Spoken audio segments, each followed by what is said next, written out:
దేవునికి స్తోత్రములు. పిల్లల మీరందరూ బాగున్నారు కదా. కొంతమందినైనా దేవుని వాక్యం చేత బలపరచాలని, మరి కొంతమందినైనా యేసయ్య రాకడ కొరకు సిద్ధం చేయాలని, మన తెలుగు ప్రజలను క్రీస్తు కొరకు సంపాదించాలని ఆశతో ఈ కార్యక్రమాలను మీ దగ్గరికి తీసుకుని వస్తున్నాం.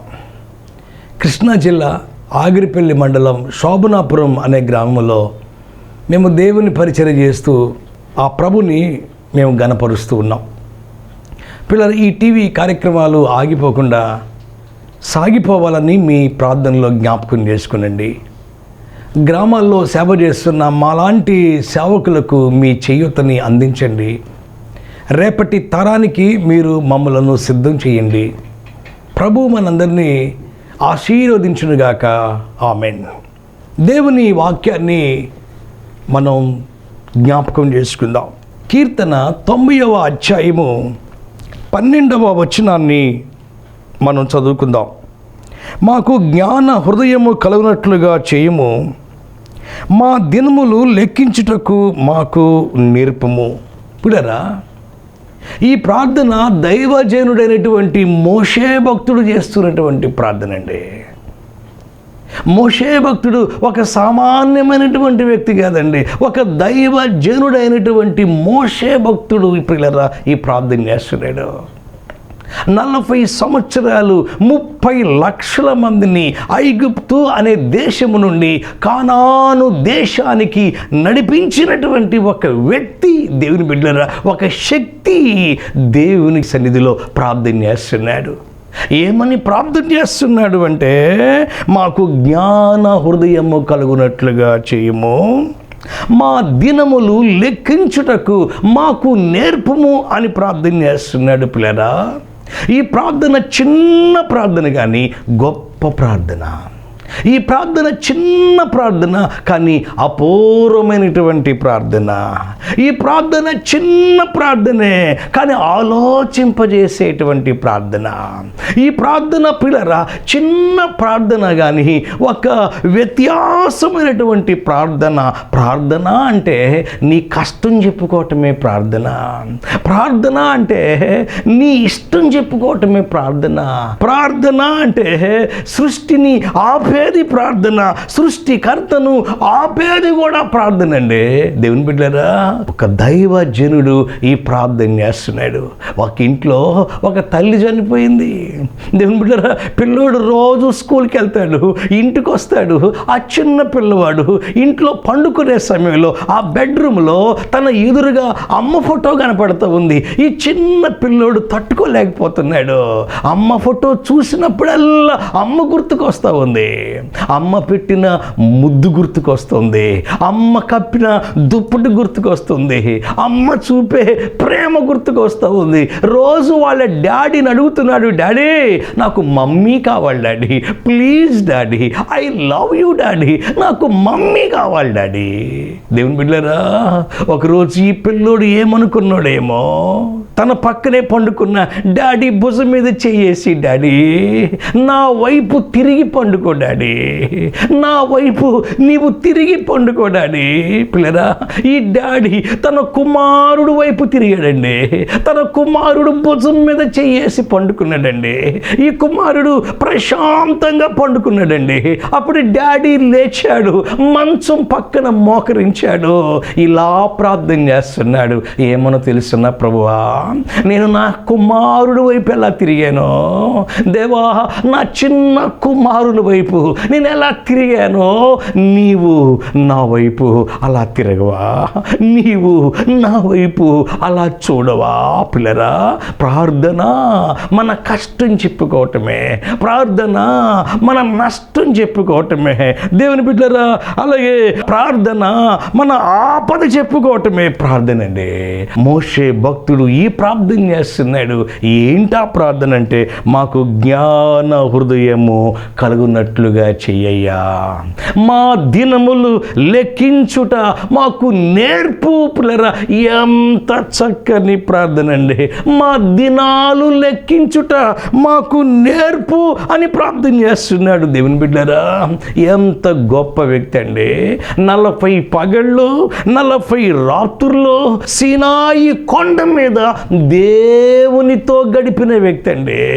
దేవుని బిడ్డరా, దేవునితో సమయాన్ని గడిపి దేవుని దగ్గర నుంచి 10 ఆజ్ఞలు పొందుకున్న వ్యక్తి అండి మోషే భక్తుడు. దేవుని బిడ్డరా, నా ఇల్లంతటిలో నమ్మకమైన వాడు అని దేవుని బిడ్డరా దేవుని చేత అభినందించబడిన వ్యక్తి అండి మోషే భక్తుడు.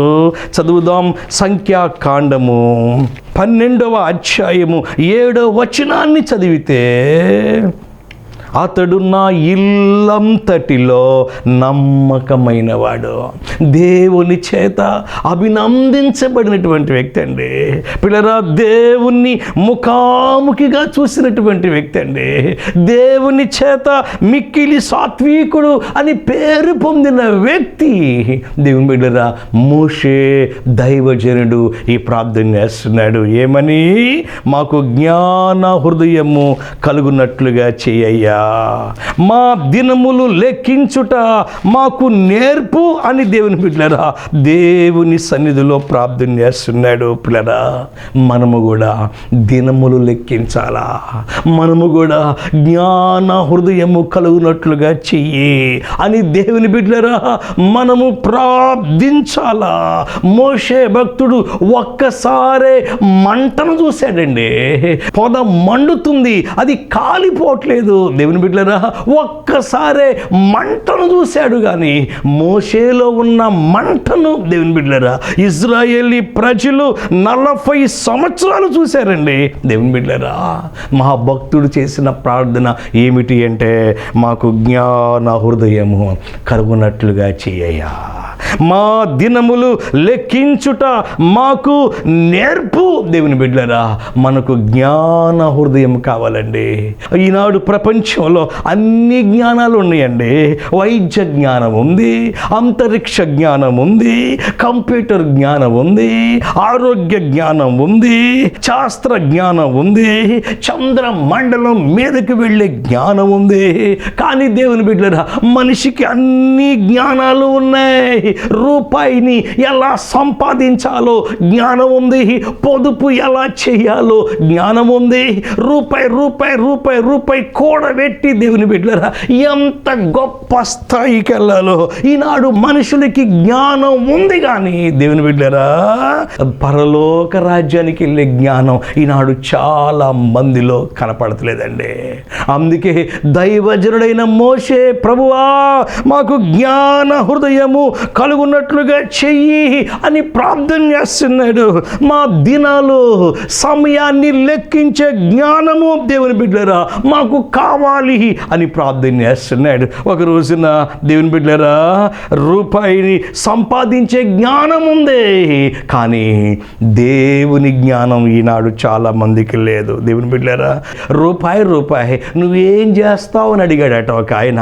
అప్పుడు రూపాయి అందట, భార్యాభర్తల మధ్యలో చిచ్చు పెడతానందంట. ఇంకేం చేస్తావు అన్నాడట. అప్పుడు తండ్రి బిడ్డలను విడదీస్తాను అన్నాడట.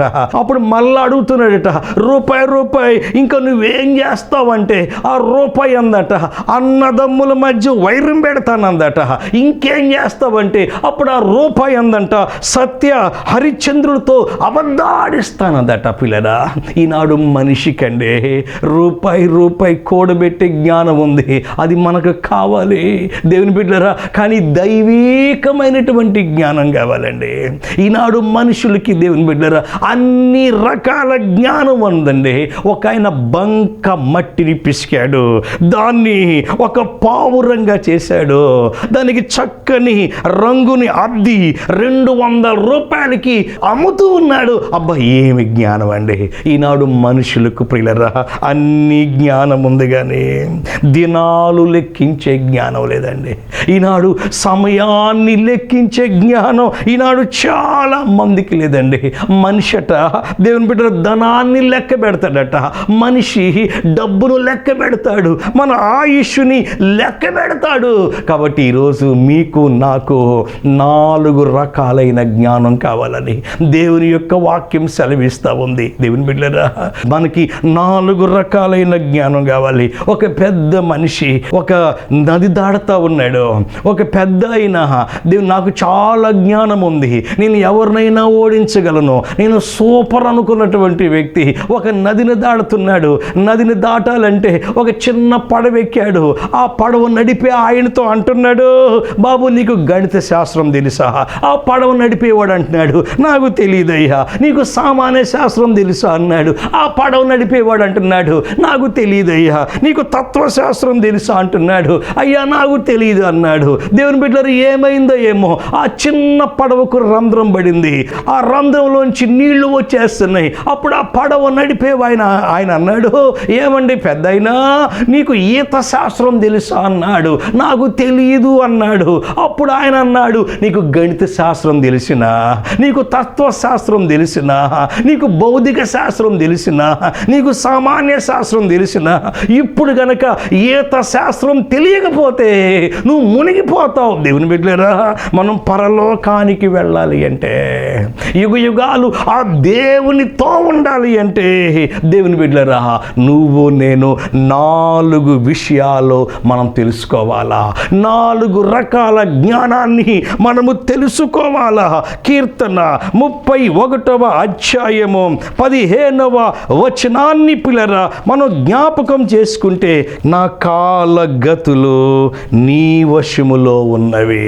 చూసారా పిల్లరా, దావీదు అనే భక్తుడు ఈ ప్రార్థన చేస్తున్నాడు, ప్రభువా నా గతి నీ చేతిలో ఉన్నది, నా కాలగతులు నీ వశములో ఉన్నవి. దేవుని బిడ్డలారా, మన బతుకు ఆయన చేతిలో ఉంది, మన యొక్క స్థితి ఆయన చేతిలో ఉన్నది. ఆ పై వచనాన్ని జ్ఞాపకం చేసుకుంటే 31వ అధ్యాయము కీర్తన 12వ వచనములో, మరణమై స్మరణకు రాకున్న వాని వలె మరవబడి తిని ఓటి కుండ వాడి నైతిని. పిల్లరా, మన జీవితాలు నీటి బుడగ లాంటి జీవితాలండి. మన జీవితాలు దేవుని బిడ్డలరా ఓటి కుండ వంటి జీవితాలు. దేవుని బిడ్డలరా, మన కాలగతులు ఆయన వశములో ఉన్నాయన్న సంగతి మనం జ్ఞాపకం చేసుకోవాలా. ప్రతి మనిషి దేవుని బిడ్డలరా 4 విషయాల్లో మనం జాగ్రత్తగా ఉండాలా. 4 విషయాల్లో మనము జ్ఞానం కలిగి ఉండాలా. 4 విషయాల్లో దేవుని బిడ్డలరా మనం మెలకువ కలిగి ఉండాలా. ఏమిటా 4 విషయాలు అంటే 39వ కీర్తన దేవుని బిడ్డలరా 4వ వచనాన్ని మనం జ్ఞాపకం చేసుకుంటే, యెహోవా నా అంతము ఎట్లుండినది, నా దినముల ప్రమాణము ఎంతైనది నాకు తెలుపుము, నా ఆయువు ఎంత అల్పమైనదో నేను తెలుసుకొనగోరుచున్నాను, నా దినములు పరిమాణము నీవు బెత్తెడంతగా చేసి ఉన్నావు. 6వ వచనంలో, మనుషులు వట్టి నీడ వంటి వారై తిరుగులాడుదురు. పిల్లరా, ఈరోజు దేవుని వాక్యం జ్ఞాపకం చేసుకుంటే 4 విషయాల్లో మనము జాగ్రత్తగా ఉండాలి. ఒకటి ఏమిటి అంటే, నా అంతము ఎట్లుండినది. పిల్లరా, మన సమయం అనేది ఈ భూమి మీద కొద్దిపాటిది. అది 30 సంవత్సరాలు, అది 40 సంవత్సరాలు, అది 60 సంవత్సరాలు, లేదు 80 సంవత్సరాలు, అది 100, 110 సంవత్సరాలు. ఈ జీవితం దేవుని బిడ్డలారా ఇది కొద్దిపాటి జీవితం. బైబిల్ గ్రంథం సెలవిస్తూ ఉంది, రేపేమి సంభవించునో మీకు తెలియదు, మీ జీవము ఏ పాటిది. ఈ కార్యక్రమం చూస్తున్న పిల్లరా, మోషే భక్తుడు చేసిన ప్రార్థన, నాకు జ్ఞాన హృదయము కలిగినట్లుగా చేయము, నా దినములు లెక్కించుట మనకు నేర్పుము. దేవుని బిడ్డలారా, మనము జ్ఞానము కలిగి ఉండాలా. మన సమయము కొద్దిపాటిది. దేవుని బిడ్డలారా, నీటి బుడగ లాంటి జీవితం, ఎత్త లేని నీటి వంటి జీవితం, ఇంతలో గనపడి అంతలో మాయమయ్యే ఆవిరి లాంటి జీవితం దేవుని బిడ్డలారా. కాబట్టి మన సమయము కొద్దిపాటిది అన్న సంగతిని మనము గ్రహించవలసిన వారిగా మనం ఉండాలి దేవుని బిడ్డలారా. కన్నడ సినిమా నటుడు, చాలా మందికి ఆయన పేరు తెలుసు, నేను ఆ పేరు చెప్పట్లేదు. ఆయన 45 ఉచిత పాఠశాలలు నెలకొల్పాడండి.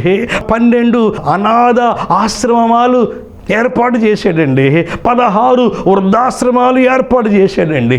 19 గోశాలలు ఏర్పాటు చేశాడండి.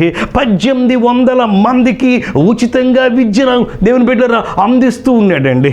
32 గ్రామాలు దేవుని బిడ్డలారా ఆయన దత్తత తీసుకున్నాడండి. ఆయన ఒక సినిమా చేశాడు. దేవుని 200 కోట్లు వచ్చినాయండి పిల్లరా. ఎందుకు ఆయన గురించి చెప్తున్నాను? 46 సంవత్సరాల వయసులో దేవుని బిడ్డలారా ఆయన చనిపోయాడండి. ఈరోజు వాక్యం వినే పిల్లరా, మనం ఎంత ఎత్తుకు ఎదిగినా, మనం ఎంత స్థితిలోకి ఎదిగినా, మనిషి జీవితం నుప్పు రవ్వ లాంటి జీవితం అండి. నుప్పు రవ్వలు అది ఎంతో ఎత్తుకు వెళ్తాయండి, ఎంతెంత ఎత్తులోకి వెళ్తాయండి. ఎంత ఎత్తుకు వెళ్ళినా నుప్పు రవ్వ కింద పడిపోద్దండి. ఏదో ఒక రోజున మన జీవితాలు దేవుని బిడ్డలారా ముగించబడతాయి అన్న సంగతి పిల్లరా మనము జ్ఞాపకం చేసుకుంటే ఎంత బాగుంటుంది. ఒక ప్రముఖ టీవీ యాంకర్ దేవుని బిడ్డలారా ఆత్మహత్య చేసుకొని దేవుని బిడ్డలారా చనిపోయిందండి. ఒక లెటర్లో ఇలా రాసిందండి, ఏమోనో తెలుసా, నా ఆలోచనలు నేను జయించలేకపోతున్నాను, ఈ జీవితాన్ని ముగిస్తున్నాను. దేవుని బిడ్డలారా మన సమయము ఎంత కొద్దిపాటిది, మన జీవము ఎంత కొద్దిపాటిది అన్న విషయాన్ని మనం జ్ఞాపకం చేసుకోవాలా. అందుకే బైబిల్ గ్రంథం సెలవిస్తూ ఉంది. యెషయా గ్రంథం 45వ అధ్యాయము 22వ వచనాన్ని పిల్లరా మనం జ్ఞాపకం చేసుకుంటే, భూదిగంత నివాసులరా నా వైపు చూచి రక్షణ పొందండి. పిల్లరా పరలోక రాజ్యానికి వెళ్ళాలంటే యేసు ప్రభే మార్గం, యేసు ప్రభే మార్గం. నా ద్వారా తప్ప ఎవడు పరలోక రాజ్యానికి చేరడు, వెళ్ళలేడని దేవుని యొక్క వాక్యం సెలవిస్తూ ఉంది. దేవుని బిడ్డలారా మన జీవితంలో రెండవ జ్ఞానం కలిగి ఉండాలి. ఏంటా జ్ఞానం అంటే పాపం విషయంలో జాగ్రత్త. యాకోబు రాసిన పత్రిక 1వ అధ్యాయము 15వ వచనాన్ని జ్ఞాపకం చేసుకుంటే, దురాశ గర్భము ధరించి పాపమును కనగా పాపము పరిపక్వమై మరణమును కనును. పిల్లరా పాపం విషయంలో మనము జాగ్రత్తగా ఉండాలి దేవుని బిడ్డలారా. ఏదేను తోటలో దేవుని బిడ్డలారా ఆదాము హవ్వలను దేవునికి దూరం చేసింది పాపమే. దేవుని బిడ్డలారా పాపము చూడటానికి చాలా అందంగా ఉంటుందండి. పాపము చేస్తున్నప్పుడు ఆనందంగా ఉంటుందండి. ఆ తర్వాత దేవుని బిడ్డలారా నరక వేదన. పిల్లరా ఈనాడు చాలా మంది జీవితాలు ఇలాగే ఉన్నాయి దేవుని బిడ్డలారా. పాపం విషయంలో మనము జాగ్రత్తగా ఉండాలా దేవుని బిడ్డలారా. పాపాన్ని ఒప్పుకుంటే తప్పుకుంటుంది, పాపాన్ని దేవుని బిడ్డలారా కప్పుకుంటే నిన్నది కాల్చివేసింది. కాబట్టి ఈరోజు మీరు నేను పాపం విషయంలో దేవుని బిడ్డలారా మనం జాగ్రత్తగా ఉండాలా. మాకు జ్ఞాన హృదయము కలుగునట్లుగా చేయమన్నాడు మోషే భక్తుడు. మూడవది దేవుని బిడ్డలారా, మూడో విషయం మనం తెలుసుకోవాలి. ఏమిటా మూడో విషయం అంటే నరకం అనేది దేవుని బిడ్డలారా అది నిత్యమైనది. నరకాన్ని గురించి మనం తెలుసుకోవాలా. ఈ లోక జ్ఞానమే కాదు దేవుని బిడ్డలారా పరలోకపు జ్ఞానాన్ని కూడా మనం కలిగి ఉండాలా. బైబిల్ గ్రంథం సెలవిస్తూ ఉంది, బుద్ధిమంతుడైతే కింద ఉన్న పాతాళ లోకాన్ని తప్పించుకొని పరమునకు పోయే జీవ మార్గాన్ని కనుగొంటాడు. దేవుని బిడ్డలారా మన జీవితంలో దేవుని బిడ్డలారా నరకం అనేది ఉన్నది. బైబిల్ గ్రంథం ఘోషిస్తూ ఉంది, బైబిల్ గ్రంథం తెలియజేస్తూ ఉంది. కాబట్టి పిల్లరా ఈ సంగతులను మనము గ్రహించవలసిన వారుగా మనం ఉన్నాం. అందరూ ఈ విషయాలు గ్రహించరండి, కొద్ది మందే గ్రహిస్తారు. బైబిల్ గ్రంథంలో దేవుడు రాసి పెట్టాడు. దానియేలు గ్రంథం 12వ అధ్యాయం 10వ వచనాన్ని పిల్లరా మనం జ్ఞాపకం చేసుకుంటే, అనేకులు తమ్మును శుద్ధిపరచుకొని ప్రకాశమానులను నిర్మూలను నగుదురు, దుష్టులు దుష్ట కార్యములు చేయుదురు గనుక ఏ దుష్టుడును ఈ సంగతులు గ్రహింపక లేకపోవును, కానీ బుద్ధిమంతులు గ్రహించెదరు. పిల్లలు చూసారా, ఈ విషయాలను బుద్ధిమంతులు గ్రహిస్తారు. అనేకులు తమ్మును శుద్ధీపరుచుకొని ప్రకాశమానులను నిర్మలులను అగుదురు. దుష్టులు దుష్ట కార్యములు చేయుదురు గనుక ఏ దుష్టుడు ఈ సంగతి గ్రహింప లేకపోవును, కానీ బుద్ధిమంతులు గ్రహిస్తారు. పిల్లరా, అదిగో దేవుని మాటలు. బ్రిలరా, మనము గ్రహిస్తే మన జీవితాలు ఎంత రమ్యంగా ఉంటాయి దేవుని బిడ్డలరా. కాబట్టి నరకం అనేది నిశ్చయం. దేవుని వాక్యం జ్ఞాపకం చేసుకుంటే లూకా సువార్త 16వ అధ్యాయము 24వ వచనాన్ని పిల్లరా మనము జ్ఞాపకం చేసుకుంటే, తండ్రివైన అబ్రహామా, నా యందు కనికరపడి తన వ్రేలి కొనను నీళ్లలో ముంచి నా నాలుకను చల్లార్చుటకు లాజరును పంపుము. నేను ఈ అగ్ని జ్వాలల్లో యాతన పడుచున్నానని కేకలు వేసెను. పిల్లరా, అదిగో మనం మూడవ దేవుని బిడ్డలరా జ్ఞానం కలిగి ఉండాలి. ఒకటి, దేవుని బిడ్డలరా సమయం కొద్దిపాటిది. రెండోది, పాపం విషయంలో దేవుని బిడ్డలరా మనము జాగరూకులమై ఉండాలి. మూడోది, నరకం అనేది నిశ్చయం. అది ఎవరు తప్పించుకోలేరండి, అది ఎవరు తప్పించుకోలేరండి దేవుని బిడ్డలరా. కాబట్టి మీరు నేను దేవుని వైపే మనం చూడాలి.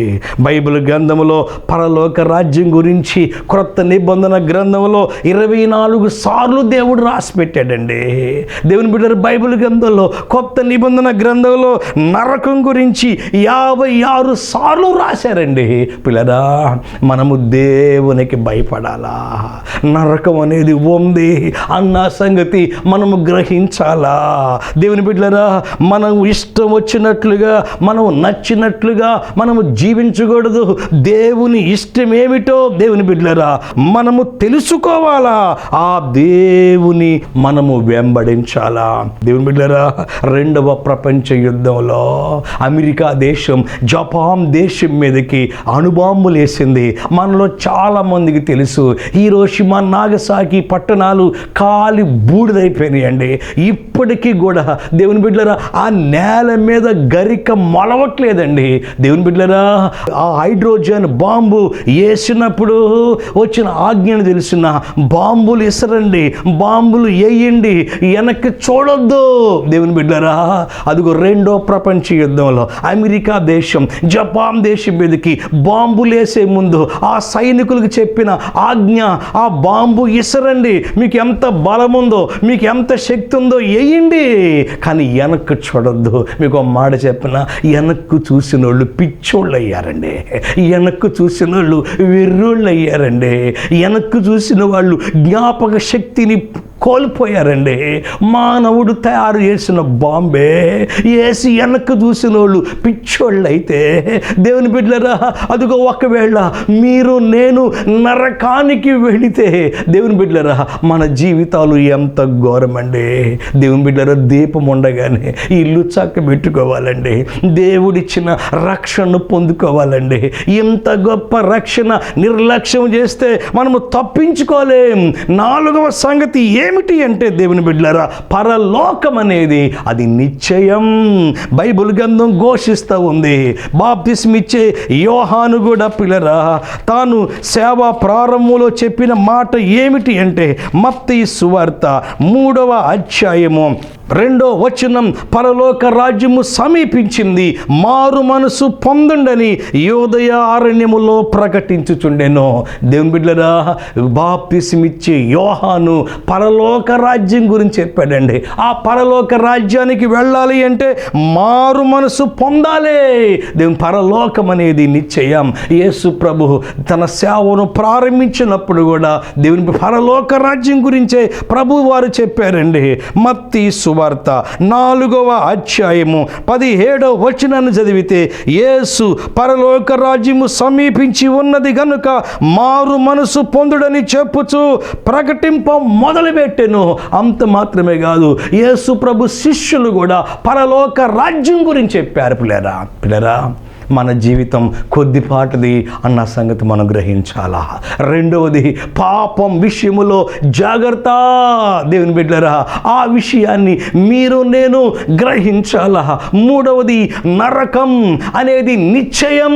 ఈ జీవితం ముగించబడిన తర్వాత, ఈ లోకయాత్ర ముగించబడిన తర్వాత నమ్మినా నమ్మకపోయినా మీరు అలాగే చెబుతారు, ప్రజలను భయభ్రాంతులు చేస్తారని మీరు అన్నా, దేవుని బిడ్డలారా, అదిగో నరకం అనేది నిశ్చయం. ఎవరు తప్పించుకోలేరు దేవుని బిడ్డలారా. అలాగే పరలోకము అనేది కూడా దేవుని బిడ్డలారా అది నిశ్చయం. ఆ పరలోక రాజ్యాన్ని పొందటానికి దేవుని బిడ్డలారా ఎంతోమంది తమ జీవితాలను దేవునికి సమర్పించారండి. లోకాన్ని, లోక పాపాల వైపు చూడలేదండి దేవుని బిడ్డలారా. బహుమానం పొందాలని బైబిల్ గ్రంథంలో భక్తులు గురి యొద్దకు పరిగెత్తారండి. సమస్తాన్ని పెంటగా ఎంచుకున్నారు దేవుని బిడ్డలారా. మీరు నేను పరలోక రాజ్యం అనేది నిశ్చయం అన్న సంగతి గ్రహించి దేవుని బిడ్డలారా పరలోక రాజ్యానికి వెళ్ళాలంటే ప్రభువే మార్గం. దేవుని చేత మన పాపాలు క్షమించబడాలా, మన హృదయాన్ని ఆ దేవునికి ఇవ్వాలా, మన హృదయంలో ప్రభుకి చోటు ఇవ్వాలా దేవుని బిడ్డలారా. అప్పుడు మన జీవితంలో దేవుని దీవెన పొందుకుంటాం. ఒక మనవరాలు వాళ్ళ అమ్మమ్మతో చెబుతుంది, అమ్మమ్మ యేసు ప్రభు ఎందుకు చచ్చిపోయాడో తెలుసా అమ్మమ్మ అని. ఈ మనవరాలు తన అమ్మమ్మతో అంటే ఆ దేవుని గురించి తెలియని అమ్మమ్మ ఏమని తెలుసా, ఆయన రాతట్ట రాసుందే అని తన మనవరాలతో చెబుతుంది. ఆ చిన్న మనవరాలు ఆ అమ్మమ్మతో అంటుంది, అమ్మమ్మ ఆయన రాత కాదమ్మమ్మ, ఆయన గీత కాదమ్మమ్మ, మన పాపముల నిమిత్తమై ప్రభు చనిపోయాడమ్మమ్మ, మన పాపాన్ని ఆయన మీద వేసుకున్నాడమ్మమ్మ. చిన్న పిల్లని చెప్పిన మాట అమ్మమ్మ మనసులోనికి వచ్చింది. వెంటనే అమ్మమ్మ దేవుని పాదాల దగ్గర మోకరించి, ప్రభువా నా పిల్ల చెప్పిందయ్యా, నా మనవరాలు చెప్పిందయ్యా, నా పాపముల నిమిత్తమై నువ్వు చనిపోయావని నా పిల్ల చెప్పింది ప్రభువా అని ప్రభుకి తన హృదయంలో చోటిచ్చింది. పిల్లరా, దీపం ఉండగానే ఇల్లు చక్కబెట్టుకోవాలా. దేవుని యొక్క వాక్యం సెలవిస్తూ ఉంది, నీ బాల్య దినముల యందే నీ సృష్టికర్తను స్మరణ తెచ్చుకోవాలా. దేవుని యొక్క వాక్యం సెలవిస్తూ ఉంది, పిల్లరా యెహోవా మీకు దొరుకు కాలమందు ఆయన్ని వెతకాలా. ఆయన సమీపముగా ఉండగానే మీరు నేను ఆయన వేడుకోవాలా. మన హృదయం ఆయనకి ఇద్దామా. పిల్లరా, ఈ లోకంలో ఎన్నున్నా, ఏమున్నా, ఏదున్నా, ఎంతున్నా అశాశ్వతం. ఈ లోక యాత్ర ముగించాలి, సమయం విలువ తెలుసుకోవాలి. దేవుని బిడ్డలారా, పాపానికి దూరంగా ఉండాలి, పరలోక రాజ్యానికి దగ్గరగా ఉందాం, దేవుని దీవెనలు పొందుకుందాం. దేవుడి మాటలు దీవించునుగాక. ఆమేన్. ప్రేమగల తండ్రి, ఈ వాక్యాన్ని వీక్షిస్తున్న బిడ్డలను దీవించండి. ఈ లోకంలో జీవించే కొంచెం జీవితం మీకు దగ్గరగా, మీకు సమీపంగా మీ అడుగుజాడలో నడిచే భాగ్యాన్ని ఇవ్వండి. ఈ కార్యక్రమాలు మీకు అప్పగించుకుంటూ మీరు ఈ కార్యక్రమాలు ఆస్వాదించండి. మా పిల్లలందరి మీద నీ వెలుగు ప్రకాశింపచేయండి. యేసు నామమున అడుగుచున్నాం తండ్రి. ఆమేన్. పిల్లరా, ఈ ఆధ్యాత్మిక కార్యక్రమం మీ ఆత్మీయ జీవితానికి దీవెనకరంగా ఉంటే మీ సంతోషాన్ని మాకు తెలియజేయండి. మేము సంతోషిస్తాం. దేవుడు మనల్ని ఆశీర్వదించునుగాక. ఆమేన్.